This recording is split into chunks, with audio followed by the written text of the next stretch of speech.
के लालच में भतीजे ने की थी चाची की हत्या। सर्विलांस की मदद से पुलिस ने किया गिरफ्तार।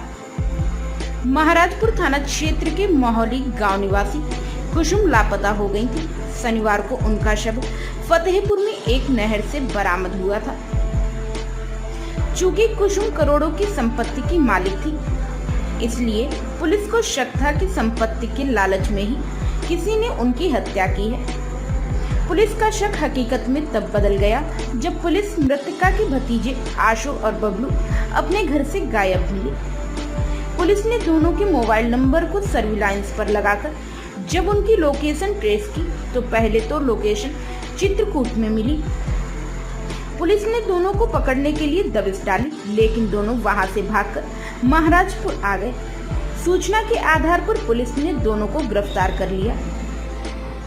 आपको बता दें कि शादी के कई साल बीत जाने के बाद भी कुसुम की कोई संतान नहीं थी। कुसुम के पास करोड़ों की जमीन थी, जिसको लेकर उसके भतीजे आशु और बबलू से विवाद चल रहा था। 10 जुलाई को बबलू ने नोएडा में रहने वाले अपने साले सौरभ को बुलाकर कुसुम की हत्या की योजना बनाई। तीनों ने मिलकर पहले कुसुम की हत्या कर दी, फिर लाश को बोरों में भरकर बाइक से फतेहपुर की नहर में फेंक दिया था।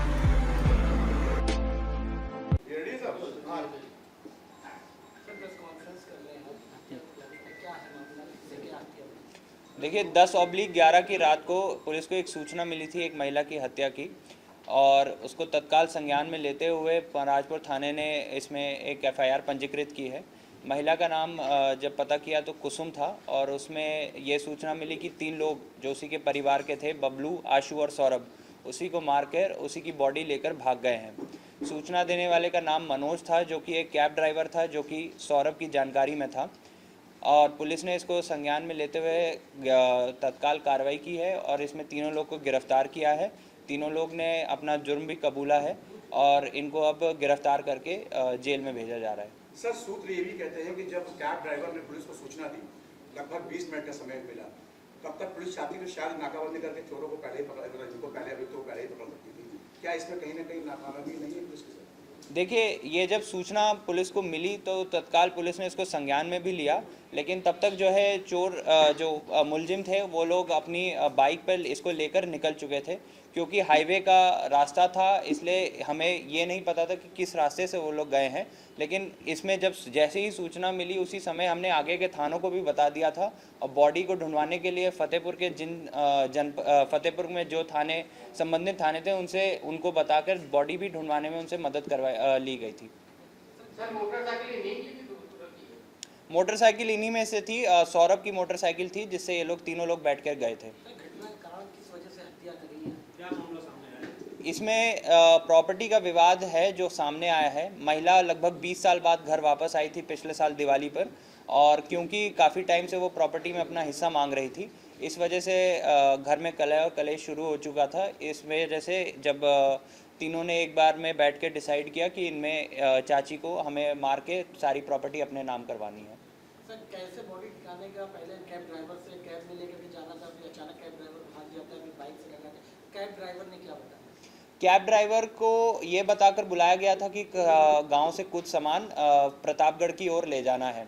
तो जैसे ही एक बोरा रखा गया तो उसमें उसने जो बोरे का शेप था वो देखा कि वो अलग था और उसमें अनाज का जैसा सामान नहीं है, तो इसलिए वो डर के भाग गया, और उसने जो सबसे पास उसे पुलिस की गाड़ी दिखी उसने उसको बताया, और तभी जाके ये सूचना थाने तक पहुंची। सर, कैब ड्राइवर का ये भी कहना है कि बोरे में से खून निकल रहा था जब उसने देखा, तो किन हथियारों का प्रयोग किया गया उसके बारे में? जैसा कि हमें पता चला है, जो जिस तरह से मारा है, इन्होंने एक रस्सी का इस्तेमाल करके तीनों ने उनका गला घोटा है। तो हो सकता है बॉडी को रखने में कहीं उसमें बॉडी में चोट लगी है और वो शायद खून निकला है, लेकिन हमने फोरेंसिक से इसकी जांच करवाई है और वो गाड़ी से फोरेंसिक खून का भी जो सैंपल है वो लिया है। जी बिल्कुल, ऐसे जो नागरिक ऐसी जो कोई भी घटना हमारे सामने लाते हैं, पुलिस इनका बिल्कुल सम्मानित करेगी। तो इसके लिए हमने CP सर से भी बात की और CP सर ने भी कहा है कि ऐसे लोगों को सम्मानित किया जाएगा। अपने आसपास की लेटेस्ट खबरें देखने के लिए हमारे चैनल अनंत न्यूज को लाइक एवं सब्सक्राइब अवश्य करें। साथ ही बेल का आइकन दबाएं, जिससे आपको आसपास की सभी न्यूज टाइम पर मिलती रहे और हमारे अनंत न्यूज पर अपना कुछ भी ऐड या जानकारी देने के लिए हमसे संपर्क करें।